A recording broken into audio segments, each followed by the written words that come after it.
Matt, thank you so much. How does this work? And I understand satellite images are being analyzed as part of it.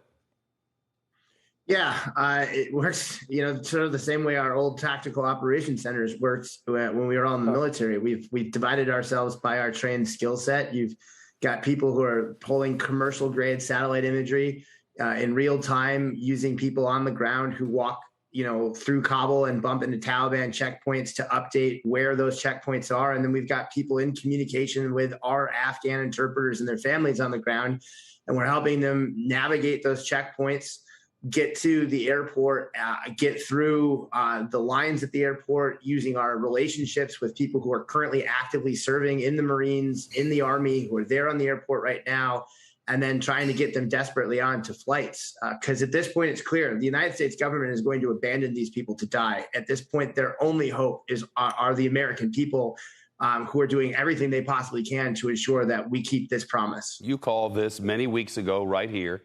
You said it would happen. Now the Taliban says it won't let Afghans leave, and the president won't extend the withdrawal deadline. How many of our allies are we at risk of abandoning here? And what's your message to President Biden? At a minimum, 50,000. Oh, my God. Could be more, at least 50,000. My message to the president is simple. This is a fundamental betrayal that America's veterans will never forget or forgive. This is going to define his presidency. The number he is going to be graded upon, fair or not, will be how many people were left behind, not how many people we saved. Because let's be very clear about this. The Association of Wartime Allies puts out a daily tracker. We've been tracking how quickly the pace of the withdrawal has gone. And by our math, we could have gotten every single one of them out if we had, at the current pace that we're going at, by September 5th. We needed 5 more days. These people are at the gate, and we're going to now turn them away. And that betrayal is a death sentence. And it means we're as complicit in that death sentence as the people who are about to execute it. Where does this leave us in the eyes of the world? Some world leaders have spoken out about it. The White House, the machine is scheduling news conference after news conference through the day to try to control the narrative. But this elephant in the room's going nowhere. Yeah, it's a really great question. I don't know, Shep, but, if the Taliban can push us around, what does that say about Russia and China? It's a real concern for us. I will tell you this.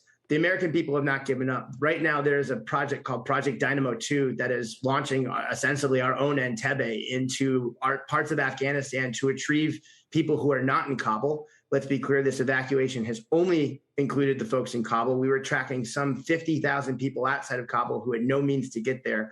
So just because the U.S. government has given up on these people does not mean that America's veterans have. We made these people a promise. We're going to see it through. And how will you do that once the cover of the military is gone and the Taliban rule the day, along with ISIS-K wandering around as their enemies, and who the hell knows what's going to happen? Very carefully. Good luck. We'll have to do it very carefully. We're going to have to be, it's going to be a much more dangerous mission. But that's what we all signed up to do, because we made these people a promise, and we cannot leave them behind. The only option is either that or death. And we're not going to choose death. We choose to try to give these people some life. Matt Zeller, Godspeed. Thank you.